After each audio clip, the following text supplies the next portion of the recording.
Hey beauties, welcome to My Sheer Beauty. I'm Britt, your beauty coach, and today I have Susanna, who's going to be your skin coach, and we are talking all things skin today, specifically how to identify your skin type and skin conditions. Absolutely. Let's get started. Are you ready? Don't tell me that it looks so easy.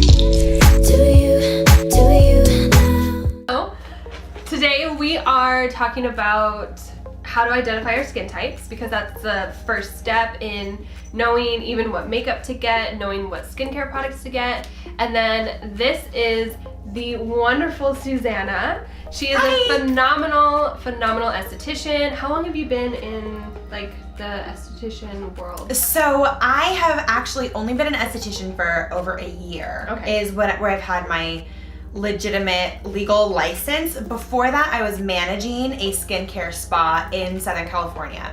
So that really started to teach me everything that I know about the ingredients and the chemicals and how they work together. I fell in love with it, and I thought I need to go back to school and get a license so I can do this legally. That's important. Yeah. Legal is always important. So we are going to talk about just some main things to look at when identifying your skin, how to go about it properly so that you are more confident, so that when you go and get new skincare products or when you have skin concerns, you can address it with confidence, feel empowered, and just be a little bit more successful in that journey. So we're talking about how to determine our skin type. So before you continue this video, what I want you to do is pause it, go wash your face, get rid of everything, and come back and just sit. Don't put anything on while you watch this video. After 30 minutes of nothing being on your skin, that's when your skin is gonna tell you its most true form of its baseline, because you don't have anything that's influencing it. So after 30 minutes, you are going to look for tightness, dryness, redness, oil, a neutral zone, everything. So go do that and come back. So the way that you really want to start looking at your skin type is to look at the difference between a skin type and a skin condition.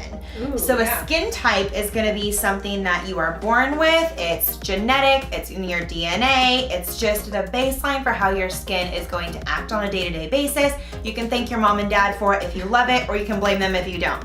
A skin condition is going to be something that genetics can play a part in, but is also influenced by external factors. So whether that's environmental, like smog, pollutants, dirt, the sun, or whether that's something in your diet, something you're ingesting. But these are things that can be more temporary, and you can fix them rather than just work with your skin to treat what it needs. So one of my all-time favorite icons in the makeup world is Bobbi Brown. Yes. Because her whole thing, like she has a full makeup book on like how to do a smoky eye, how to do an everyday look. Yes. But the first 5 chapters are about what you eat.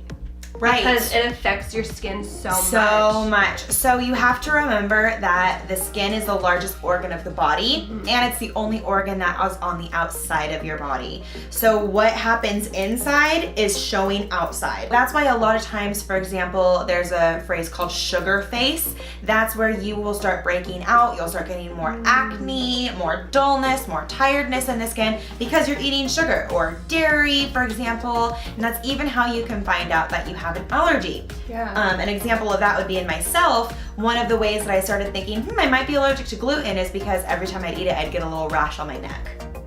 That literally just happened this last week. Well, you're welcome. You're allergic to gluten. No! Congratulations. Welcome to the not fun side. Yeah. I'm so sorry. All that being said is your skin is a mirror for what's going on in your health, and on the opposite end of the spectrum, also what you do to your skin impacts your overall body health as well. If there's a disease or if there's something going on your skin and you leave it untreated, then that can work its way into your body. That's why skin cancer doesn't just affect your skin, that's why it can kill you, is because it then spreads to all of the other organs in your body. So skincare isn't just about avoiding wrinkles or keeping your skin looking pretty. It's about taking care of your entire body as a whole. We will talk about skin types in 4 different categories. There is normal, dry, oily, and combination. Two skin conditions that I also want to address here are sensitive, which that can also fall in the skin type category because some people are just born with a genetic predisposition to be a little bit more sensitized in their reactions to different things in the environment or skincare products. But we're going to call it a condition because it's something that can be temporary and treated or at least made better.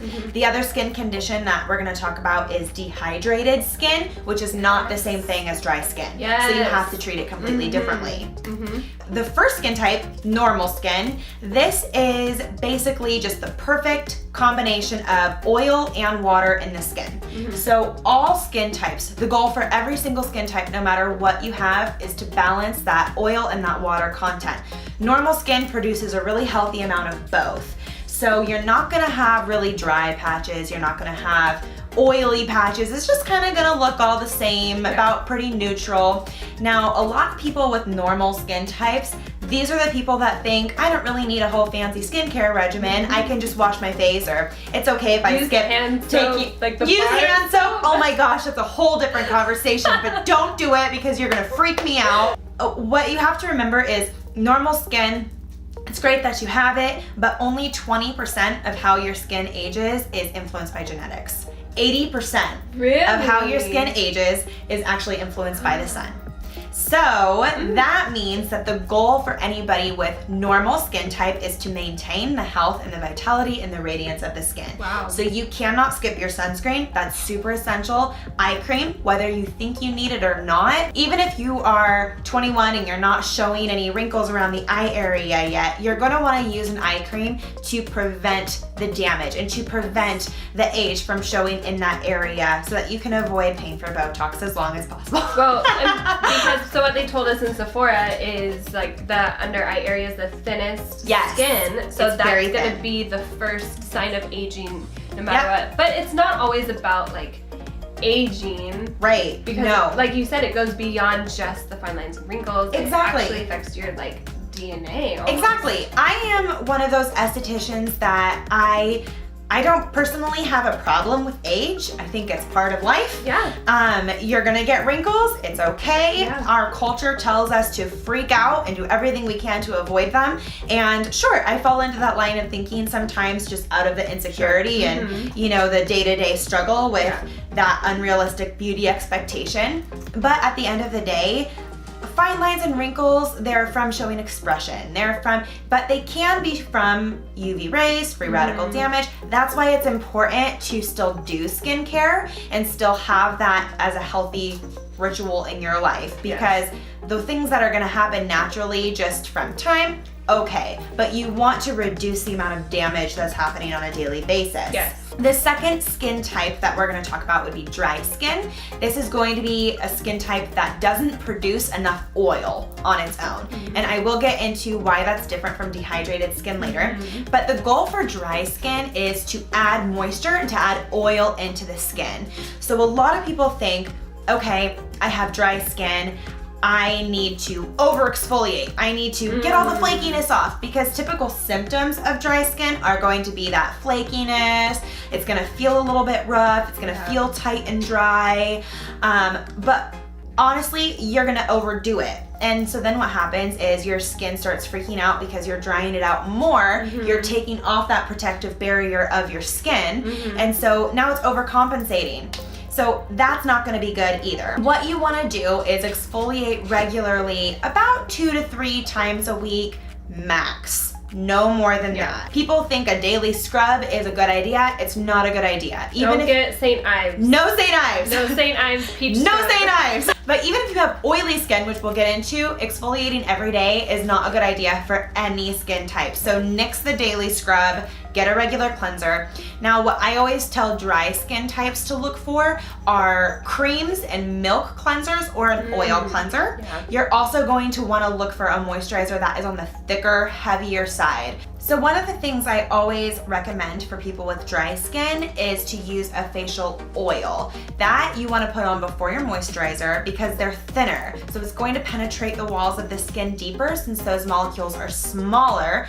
Then you want that thick, heavy moisturizer or another oil-based moisturizer on top because that's going to lock that in seal it in. It's going to help to increase its content in the layers of the skin. The other skin type we're gonna talk about here is oily skin. This is kind of obvious. If you have shine on your skin, if you are prone to breakouts, if you feel oily to the touch, obviously you have oily skin. Oily skin does need more exfoliation than other skin types because you are trying to balance out that oil and you're trying to prevent the buildup because you're more prone to breakouts due to that oil. Yes. But our goal here is to balance the oil by adding water to the skin. How do we do that? Well, number one, we can break down the oil content. That's with exfoliation, things like that. But you also want to still be using water-based products.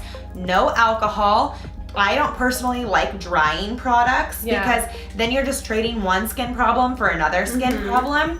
What you want to do is feed your skin with the proper nutrients. So for example, one thing I really like for both dry and oily skin types actually, and dehydrated skin types, it's just kind of everybody can use it, is a molecule called hyaluronic acid. Yes. You can get this in just a straight hyaluronic acid serum, or you can find it in a moisturizer, but this is a molecule that binds water up to 1,000 times its weight. It's not oil, and your body naturally produces it. So you're not putting some weird foreign substance on your skin at all. Another common misconception that oily skin people make is, I don't really need to use a moisturizer because my skin's soft and supple enough. Trust me.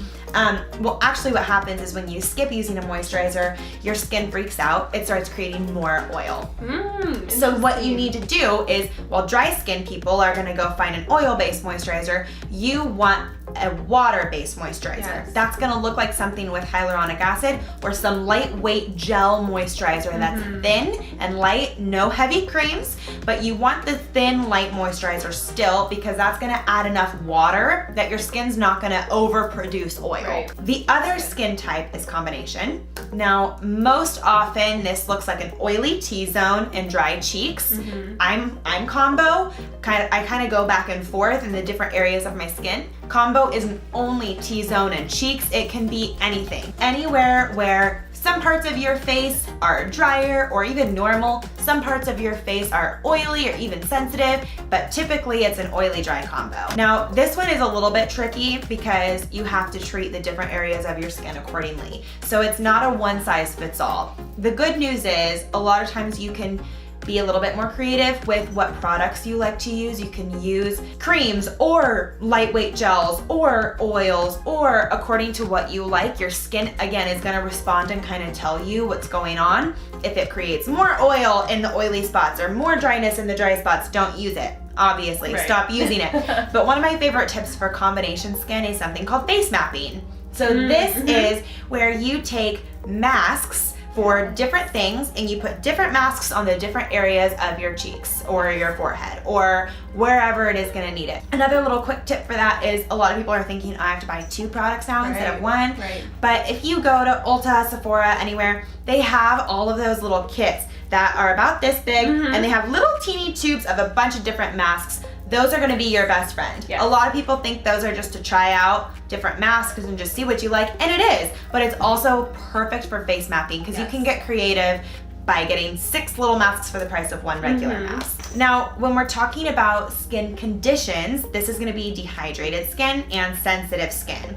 So we'll start with dehydrated skin. Dehydrated skin is different from dry skin because it's a lack of water, not a lack of oil. Now you can have super oily skin and still have dehydrated skin. Well, dehydrated skin, it can be a little bit tricky to identify. For example, you might have some symptoms of having dry skin, but perhaps you don't have a baseline of having dry skin. But a lot of times dehydrated skin shows up as looking like you're older than you are.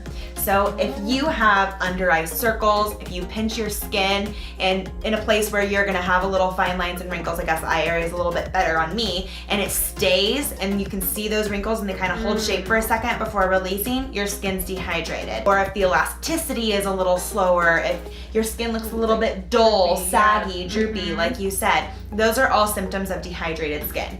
Drink water, drink water, drink water. Every esthetician says this, but let me tell you, there is a 50-50 verdict out on the opinions of this. Really? I am of the opinion, absolutely you should be drinking water because it's only going to promote your personal results and your skincare health. It's super important. Yes. But you cannot fix dehydrated skin with water. While water is essential for skin health, it doesn't fix dehydration. The reason for that is because by the time the water goes through all of your organs and gets used up in your cells, there's not that much left that's reaching the skin.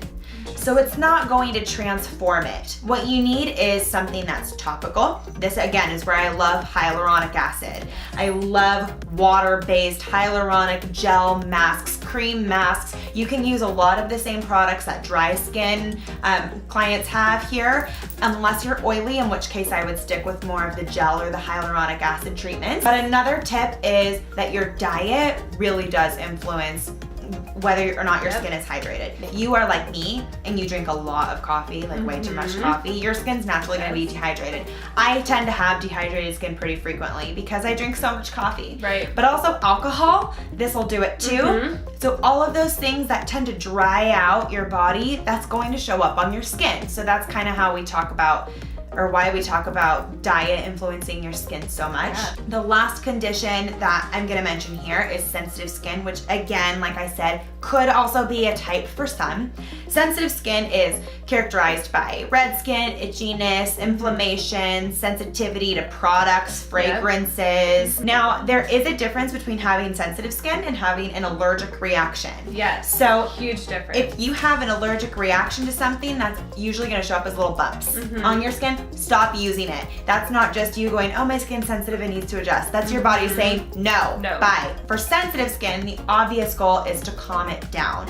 So a little tip here is I really like to refrigerate my products for sensitive skin clients because it's cool, and the cool is gonna be really, really calming. When I do facials, I'll use ice globes over a cold mask, just calming everything down. You're gonna wanna look for ingredients like green tea, cucumber, aloe. But another tip is to keep it simple, both in your routine, what you use on a daily basis, and the ingredients. Always avoid alcohol in your products. I would go for oil or cream or milk, something kind of like dry skin, just to keep your skin not mad at you. When it comes to exfoliation, never use a scrub, because a scrub is going to irritate you further. You can still, and you should still exfoliate your skin, but you don't need as much exfoliation as everybody else. I would do 1 or 2 times a week max. If you're over exfoliating, your skin's gonna tell you. For sensitive skin exfoliants, just something I think is really important to mention, since I said you can't use a scrub, how do you exfoliate your skin? You exfoliate with the ingredients that you choose. So for example, I love a lactic acid. It is the most mild form of an acid. Now you can get this either in a cleanser or in like an actual little lactic acid kind of peel solution. Put it on a little cotton swab, swipe it over your skin, leave it on. That would be what I would say is anything that has a lactic acid in it. And the other thing to note is you might be going, oh my gosh, that sounds really scary because that's a big chemical name. What the heck is that? Oh my gosh. Well, it's so gentle on your skin that pregnant and nursing moms can use it. It's perfectly safe. The other thing to look for would be fruit enzymes. I really like a papaya, a pineapple, different things like that. Pumpkin, it is kind of a hit or a miss because it can be too strong. Try it out, just don't go crazy. These are all good ways of exfoliating your skin without scrubbing your skin because that's gonna be too harsh. So, if this video helped you out, I hope it really did, because we're both super passionate about what we do. I'm passionate about makeup and teaching you how to do your own makeup for yourself. Susanna is super passionate about doing just all the skin things and teaching you how to really identify your skin so you can better it for yourself. So we do have a checklist for you that you can go to mysharebeauty.com and download it. It's free. That way you can just, as you're watching this video, you can watch it again and check it off, and like as you're sitting there after 30 minutes, you can just kind of like feel around, because really this is all about empowering you to just be so confident in your skin so that you are just a rock star and you're just doing life the way you should. Absolutely. We love it. Thank you so much for watching. We hope you really enjoyed it. Thank you, Susanna, so much for coming. Thank you. It was awesome. Thanks, guys. Fun. And just continue to subscribe to My Sheer Beauty, because Susanna's actually going to be here all month and teaching us all the things skincare related, and I'm so excited. We'll see you soon. See ya.